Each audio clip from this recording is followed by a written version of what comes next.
عزیز مصر آ گیا، مصر کا جو مال خزانہ کا مالک تھا وہ شخص آ گیا۔ اس میں بھی کئی اقوال ہیں کہ وہ بادشاہ تھا کہ کیا تھا، بہرحال عزیز مصر آیا، خزانوں پر قبضہ اسی کا تھا۔ اس نے حضرت یوسف علیہ السلام کے وزن کے برابر سونا تول کے دیا، وزن کے برابر چاندی تول کے دی، وزن کے برابر اس نے ہیرے جواہرات دیے، پھر گھر لے گیا۔ اور جناب یوسف علیہ السلام فرماتے ہیں میں ایک آزمائش سے نکلا، جب گھر آیا تو بڑے سکون سے رہنے لگا۔ عزیز مصر نے اپنی بیوی زلیخا سے کہا اس کا خاص خیال رکھنا۔ فرماتے ہیں محبت ملنے لگی، پیار ملنے لگا، گھر میں بڑی خوشی سے رہنے لگا، پر اللہ کو کچھ اور ہی منظور تھا۔ آزمائش پر آزمائش ذرا دیکھیے گا، پہلے باپ کا پیار، پھر کنواں، پھر کنویں سے بچ گئے تو مصر کی منڈی۔ فرماتے ہیں وہاں سے میں بچ کے آیا تو عزیز مصر کے گھر رہنے لگا۔ زلیخا فریفتہ ہو گئی، گناہ کی دعوت دینے لگی، تو حضرت یوسف نے کہا قال معاذ اللہ، میں اللہ کی پناہ چاہتا ہوں۔ سارے دروازے بند کر کے جب وہ پیچھے بھاگی، اصل حسین وہی شخص ہوتا ہے جو اپنے باطن کے حسن کو بچا لیا کرتا ہے۔ جو سوداگری کرنے لگے وہ تھوڑا حسین ہوتا ہے۔ حضرت یوسف علیہ السلام جب بھاگے تو اس نے پیچھے سے پکڑ کے کرتا کھینچا، کرتا پھٹ گیا۔ ابھی آپ دروازے تک پہنچے تھے، عزیز مصر خود آ گیا۔ اس نے آگے کہا یہ کیا ہو رہا ہے؟ تو اس نے مکر کیا، زلیخا نے، کہنے لگی کہ ہونا کیا ہے، اس کو گھر میں رکھ کے پالا ہے، اب جوان ہوا ہے تو معاذ اللہ اس نے میرے طرف دست درازی کرنے کی کوشش کی ہے۔ حضرت یوسف پھر خاموش ہو گئے۔ بھائی بیچ رہے تھے تو پھر بھی خاموش تھے۔ کبھی کبھی کچھ چیزیں خاموش رہ کے سہنی پڑتی ہیں۔ زخم پہ زخم کھا کے جی، خون جگر کے گھونٹ پی، آہ نہ کر لبوں کو سی، یہ عشق ہے کو دل لگی نہیں۔ حضرت یوسف علیہ السلام پھر چپ ہے۔ زلیخا نے بڑی باتیں کی۔ ایک دانا آدمی تھا، قرآن کہتا ہے ایک بولا بولنے والا، ایک عقل مند بولا۔ اس نے کہا دیکھو نہ زلیخا کی سنو نہ یوسف کی سنو، اگر تو کرتا آگے سے پھٹا ہوا ہے تو پھر غلطی ہے جناب یوسف کی، اور اگر پیچھے سے پھٹا ہے تو پھر زلیخا کی غلطی۔ حضرت یوسف کی معاذ اللہ پھر غلطی۔ تو عزیز مصر نے کرتا دیکھا تو پیچھے سے پھٹا تھا، لیکن امام قرطبی کہتے ہیں وہ کوئی عقل مند آدمی نہیں، وہ تو 4 مہینے کا بچہ تھا، وہ ایک 4 مہینے کا وہ قریب تھا۔ حضرت یوسف علیہ السلام کی گواہی دینے کے لیے اللہ نے اسے زبان دی تھی۔ زلیخا کے ماموں کا بیٹا تھا، 4 مہینہ کا گہوارے میں لیٹا ہوا، جب بادشاہ سے فیصلہ نہیں ہو رہا تھا اور بادشاہ پریشان تھا عزیز مصر کے کسی کو جا کے بتاؤں گا تو کوئی کیا سوچے گا، اس کے گھر میں کیا کچھ ہوتا ہے۔ کہتے پریشان تھا تو پنگوڑے سے بچہ بول پڑا، کہنے لگا بادشاہ اگر تو کرتا آگے سے پھٹا ہے تو پھر معاذ اللہ غلطی حضرت یوسف کی، اگر پیچھے سے پھٹا ہے تو پھر زلیخا کی، تو کرتا پیچھے سے پھٹا تھا۔ حضرت یوسف کے حق میں گواہی مکمل ہو گئی۔ اب آہستہ آہستہ نا دربار میں محل میں بات پھیلنے لگی، تو بیویاں کہنے لگی اوہو زلیخا تو ایک غلام پہ عاشق ہو گئی ہے، ایک غلام پہ۔ تو زلیخا کہنے لگی تم اجے میرا محبوب نہیں ڈٹھا۔ یہ رٹے ڈالنے والے دیکھتے نہیں اور دور کھڑے رہ رہ کے کہانیاں سناتے رہتے۔ انہوں نے کہا تو نے ابھی دیکھا نہیں نا، تو نے ابھی تجھے کیا پتا ہو کہ ماجرا کیا ہے؟ تو کہنے لگی نہیں تو غلام پہ۔ اس نے کہا چلو تجربہ کراتی ہوں۔ ساری عورتوں کو بٹھایا، ہاتھ میں ایک سیب دیا، ایک چھری دی، اور جب پوری تیاری ہو گئی پھل کاٹنے کی عورتوں کی تو جناب یوسف سے کہا ذرا جھلک تو دکھاؤ۔ تو حضرت یوسف نے جب جھلک دکھائی تو قرآن کہتا ہے سیب کاٹنے کی بجائے ہاتھ کاٹ لیے، اور کہنے لگی اوہو یہ کوئی بشر نہیں، یہ تو کوئی فرشتہ ہے، یہ کوئی فرشتہ ہے، یہ تو کوئی اللہ تبارک و تعالیٰ کی طرف سے آنے والا کوئی کرامت والا، عزت والا، شان والا فرشتہ ہے۔ حضرت زلیخا کہنے لگی سمجھ آئی ہے پھر تو مجھ پر شکوہ کرتی تھی۔ تو اب وہ بات بھی آہستہ آہستہ پھیلنے لگی کہ حضرت یوسف علیہ السلام کی غلطی نہیں، غلطی زلیخا کی۔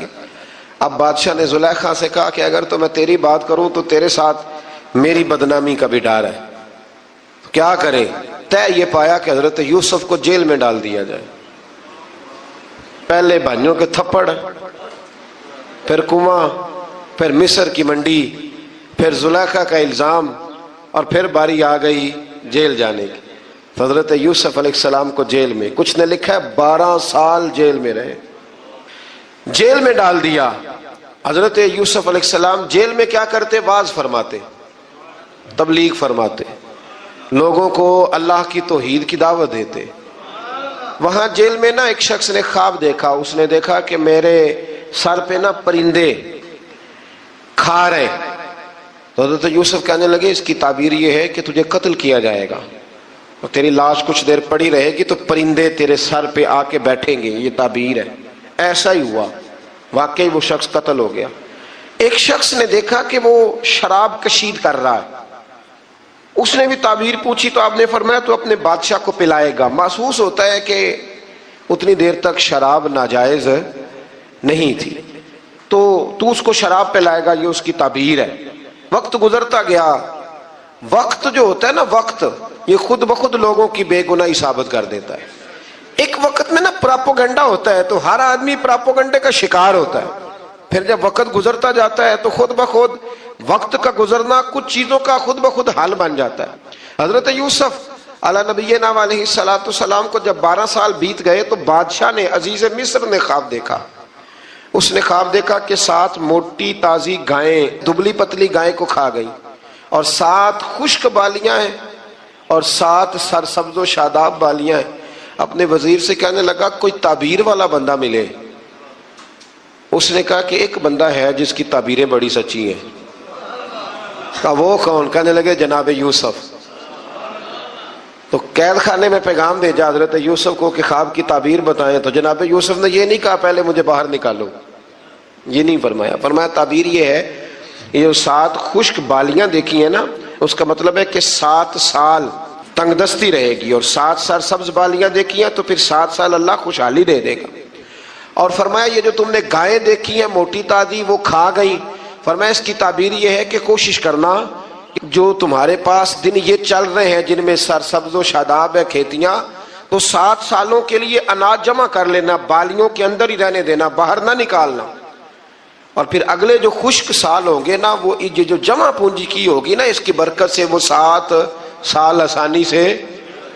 اس پر ہمارے مفسرین نے لکھا ہے، اس آیت پر صوفیاء اور بزرگ تو کہتے ہیں نا سارا اللہ کے راستے میں دے دو، یہ بھی بات اچھی ہے، لیکن اگر کوئی اپنے بچوں کے لیے آنے والے وقت کے لیے کچھ چیزیں سنبھال کے رکھے تو یہ بھی سورہ یوسف سے ثابت ہے، یہ بھی سورہ یوسف سے، تو یہ بھی کوئی ایسا فعل نہیں ہے جس پر کوئی شخص تنقید کر سکے۔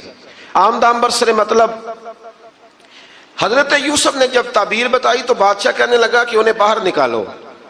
آپ فرمانے لگے میں نہیں نکلتا بھائی، نہیں نکلتا میں جیل سے، یہی ٹھیک ہوں میں۔ آپ کیوں نہیں نکلتے؟ کہنے لگے پہلے اعلان کر کے لوگوں کو بتا کہ میں بے قصور ہوں۔ وہ جو تو نے پراپوگنڈا کیا نا اپنے منہ سے اعلان کر۔ اس نے جناب زلیخا کو بلایا، ان عورتوں کو بلایا، وہ عورتیں ساری سامنے آئیں، انہوں نے گواہی دی کہ یوسف تو بے گناہ ہے۔ پر سال کتنے لگ گئے؟ اللہ اکبر، 12 سال لگ گئے۔ یقین کریں کچھ لوگوں کو یہ ثابت کرنے میں نا کہ میں ٹھیک ہوں زندگی بیت جاتی ہے، اور میں تمہارا خیر کا ہوں زندگی بیت جاتی ہے۔ لوگوں کو ہوش تب آتی ہے جب مزار پر چادر ڈالنے کا ٹائم آ جاتا ہے، ہوش تب آتی ہے، لیکن پھر ہوش کا کوئی فائدہ۔ 12 سال کے بعد بادشاہ نے ان کو بلایا اور کہنے لگا کہ یہ جو خواب میں نے آپ کو سنایا اب کرنا کیا ہے؟ تو حضرت یوسف کہنے لگے تم سے کچھ بھی نہیں ہوگا، اگر کچھ کرنا ہے تو پھر یہ خزانے کی ذمہ داری میری لگاؤ، اگر کوئی قابل آدمی ہو تو وہ آگے بڑھ کے بات کر سکتا ہے۔ یہاں ہر بندہ ہی آگے بڑھ کے کہتا ہے مجھے دے دو ڈیوٹی، لیکن قابل ہو تو وہ آگے بڑھ کے بات کرے اور سمجھے کہ میرے علاوہ کسی کے لیے مشکل ہے تو پھر وہ آگے بڑھے۔ حضرت یوسف نے جب کہا تو انہوں نے آپ کو وزیر خزانہ بنا دیا۔ پھر ایک وقت آیا کہ وہ عزیز مصر ہی بن گئے کہ اگر اللہ نہ چاہتا تو ہم یہ کام نہ کرتے۔ یہ ایک نفسیاتی حربہ ہے کہ اللہ نے طاقت دی ہے نا جی، تو یہ ایک نفسیاتی، اس کا بیان اللہ کریم نے یہاں ان آیات مقدسہ میں فرمایا۔ در حقیقت بات یہ ہے کہ اللہ کی مشیت اور ہے اور اس کی رضا اور ہے۔ مثلا مجرم کو سزا دینا اس کی مشیت ہے، لیکن اس کی رضا میں ہے کہ کوئی اس کی نافرمانی نہ کرے۔ اگر سب کو جبری طور پر اطاعت کے رستے پر ڈالنا اللہ تعالیٰ کی مشیت ہوتی تو پھر کسی کی مجال نہ ہوتی کہ اس کا حکم نہ مانے.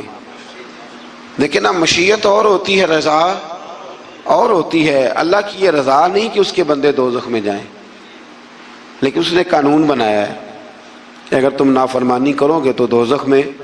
تو یہ رضا نہیں، یہ اللہ کی مشیت. تو یہ اللہ نے طاقت نہیں دی لوگوں کو، اس لیے نہیں دی تھی کہ وہ ظلم کریں، لیکن اگر انہوں نے ظلم کیا ہے تو اب انہیں سزا بھی ملے گی. تو یہ شخص نہ کوئی کہے کہ وہ اللہ کی دی ہوئی طاقت سے معاذ اللہ. یہ بہت سارے لوگ بیوقوفی والی باتیں کرتے ہیں. ایک دفعہ بزرگوں نے لکھا ہے کہ ایک شخص جو تھا وہ کسی کے باغ سے روز پھل توڑ کے کھا جایا کرتا تھا. تو مالک بڑا سیدھا سادہ تھا. تو مالک اس کو کہتا کہ بھئی تو روز میرے باغ سے پھل توڑ کے کھاتا ہے. تو وہ کہتا باغ بھی اللہ کا ہے، زمین بھی اللہ کی ہے، اور میں بندہ بھی اللہ کا ہوں. وہ چپ کر جاتا، سادہ آدمی تھا. بہت سارے لوگ کہتے ہیں نا جی آ کے.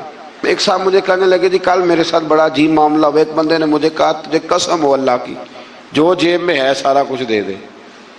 اور میں نے کہا نہیں دینا چاہیے. تو وہ مجھے مشورہ دینے لگا، کہنے لگا حضرت جی اس نے اللہ کی قسم دی تھی.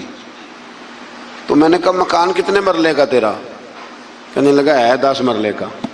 کتنے کا ہے؟ کہنے لگا جی اللہ کا شکر ہے 60-70 لاکھ کا ہوگا.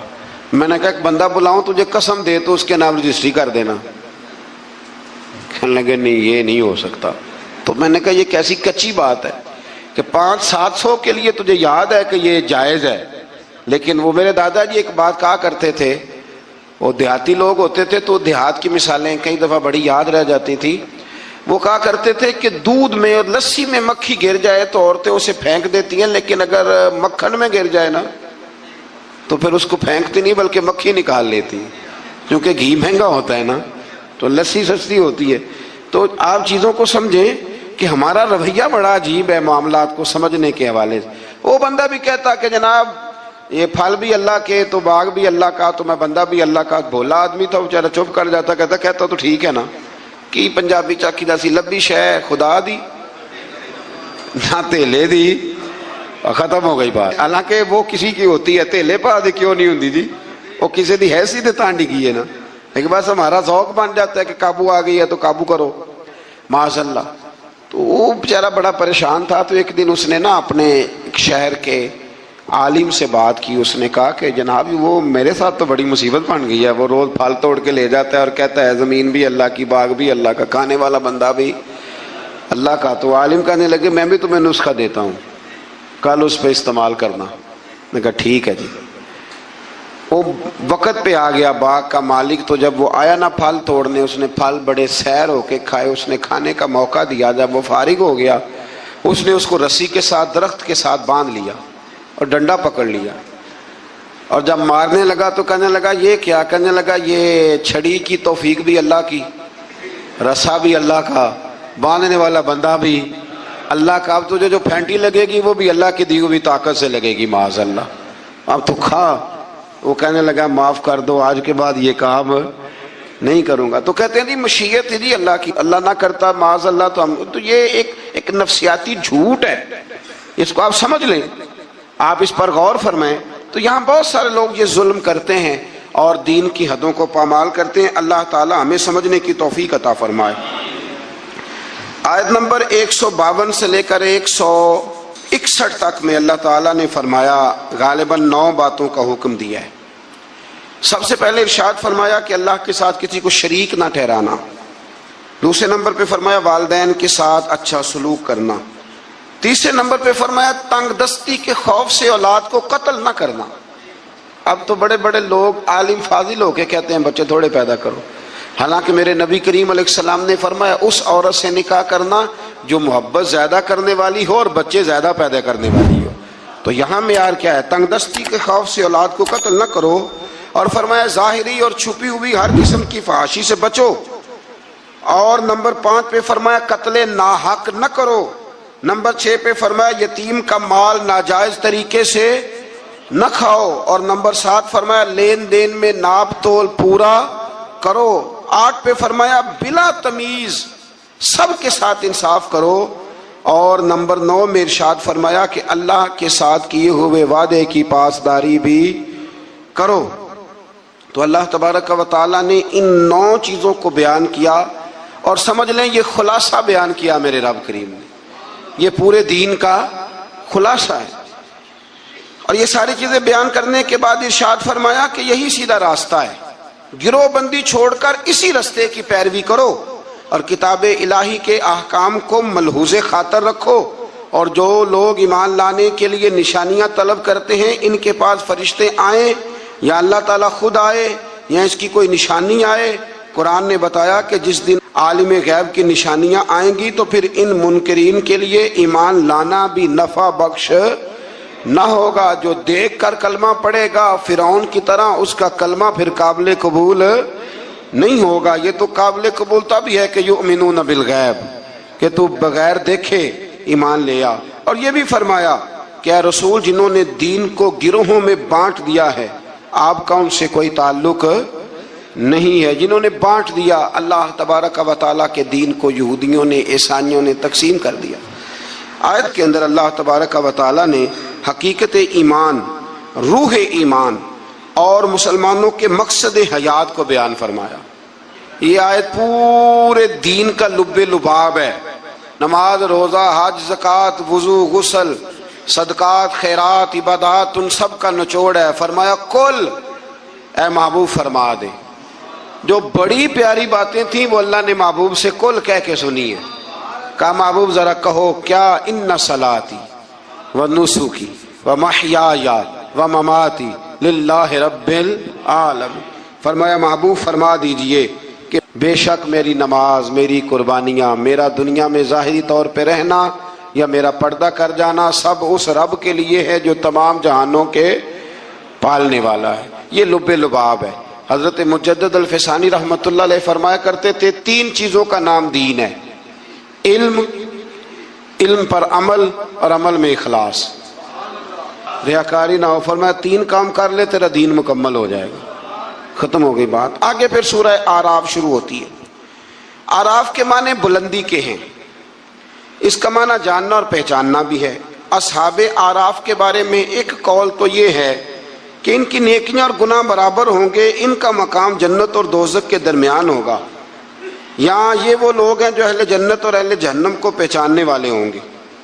یہ آراف والے نا، ایک جنتی ایک جہنمی اور درمیان میں آراف، یعنی جس کی ایک گناہ زیادہ ہو گئے تو جہنم میں گیا اور جس کی نیکیاں زیادہ ہو گئی اللہ کے فضل سے وہ تو جو کچھ برابر برابر والے ہیں ان کے لیے مقام آراف ہے. ان کے لیے مقام آراف ہے. اور کچھ نے لکھا ہے نہیں یہ تو بلند مقام ہے، یہاں تو اللہ فرشتوں اور نبیوں کو جگہ عطا فرمائے. بعض مفسرین نے یہ قول بھی بیان فرمایا. اس سورہ مبارکہ کی ابتدا میں سرکار دو عالم صلی اللہ تعالی علیہ وسلم کو تسلی دی گئی کہ آپ کفار کے ظلم سے، بے وفائی سے اور ان کے سخت رویے سے تنگ دل نہ ہوں، بلکہ آپ اپنا فرض ادا کرتے رہیں اور کتاب مقدس کی تبلیغ بھی آپ کرتے رہیں اور سرگرم ہو کے کرتے رہیں. ان سے آپ کو پریشان ہونے کی ضرورت، یعنی اس کا معنی یہ ہے کہ رب کریم آپ کے پیغام کو پوری دنیا میں پھیلا دے گا. گھوڑا جب دوڑتا رہتا ہے تو وہ اپنی منزل تک پہنچ جاتا ہے، لیکن جو جھاڑیاں اس کے پیروں کو لگتی ہیں وہ لگتی تو ہیں، لیکن اگر وہ چلتا رہے تو وہ نیچے ہی رہ جاتی ہیں. تو یہ نبی پاک کے وسیلے سے مجھے تو یوں لگتا ہے رب نے ہمیں سمجھایا ہے کہ تم نہ اپنا کام کرتے رہو، کسی کے سخت رویے کو ملحوظ خاطر لانے کی کوئی ضرورت ہے. اس سے آگے آیت نمبر 5 کے اندر اللہ کریم نے بتایا ہے کہ بعض بستیوں میں دوپہر کو سوتے ہوئے عذاب آیا، اور جب عذاب آیا تو پھر ان کے مکینوں نے اقرار کیا کہ ہاں ہم ظالم ہیں، یہ ہمارے ظلم کی وجہ سے آیا. قیامت کے دن اعمال کا وزن کیا جانا حق ہے، وزن کیا جائے. جن کی نیکیوں کا پلڑا بھاری ہوگا وہ فلاح پائیں گے اور کامیاب ہوں گے، اور جن کی نیکیوں کا پلڑا ہلکا ہوگا وہ نقصان اٹھانے والوں میں سے ہوں گے. آج میں زمین میں انسان کے آباد کرنے اور ذرائع معاش مہیا کرنے کی نعمتوں کا ذکر فرمایا، اور فرمایا بہت کم لوگ ہیں جو شکر ادا کرتے ہیں.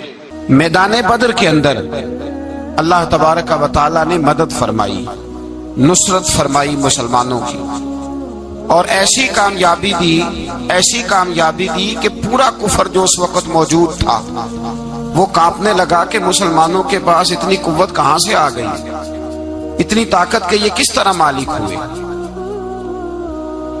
بغور سمجھیے گا بات کو، ذرا تھوڑا سا پس منظر سمجھ لیں۔ 15 سال تک اعلان نبوت کے بعد نبی پاک صلی اللہ علیہ وسلم نے کسی جنگ کی، کسی لڑائی کی اجازت نہیں دی، کسی قسم کی منع فرمایا، بلکہ فرمایا لکم دینکم ولی دین، تمہارا اپنا دین ہے، ہمارا اپنا دین ہے، منع کر دیا گیا۔ مسلمان ہجرت کر کے آ گئے مکہ سے مدینہ، لیکن یہاں بھی قریش مکہ اور کفار مکہ نے عالم اسلام کو، مسلمانوں کو، نبی پاک صلی اللہ علیہ وسلم کو سکون سے بیٹھنے نہیں دیا، پریشان کرتے رہتے تھے۔ یہ کیا کرتے کہ مسلمانوں کو مدینے آ کے تنگ کرتے، گھر تک آ جاتے۔ مکے کے قریش مدینے کے قریب آ کے مسلمانوں کو لوٹ کے لے جاتے۔ کئی دفعہ ایسا ہوا کہ انہوں نے آ کر کے یہاں سے بکریاں، اونٹ اور کئی اور چیزیں چوری کر کے لے گئے، تو مسلمان پریشان رہنے لگے۔ اللہ پاک نے طاقت دے دی، قوت دے دی مسلمانوں کو۔ حضرت عمر فاروق جیسے لوگ کلمہ پڑھ گئے، حضرت امیر حمزہ جیسے لوگ آ گئے، حضرت ابو عبیدہ بن جراح جیسے لوگ آ گئے، حضرت سیدنا سعد بن ابی وقاص جیسے دلیر اللہ نے عالم اسلام کو عطا فرمائے۔ قوت آ گئی۔ حرِّض المومنین علی القتال، محبوب اختیار کرے مومنوں کو لڑائی کے لیے۔ یہ بات قابل غور ہے۔ حضور نے فرمایا بھی 1000 کا لشکر اسلحے سے لیس ہو کے آ رہا ہے، تم 313 ہو، تمہارا ارادہ کیا ہے؟ نہ تمہارے پاس زرہیں ہیں، نہ تلواریں ہیں، نہ تمہارے پاس نیزہ ہے، نہ تیر ہے، کیا کرنا ہے؟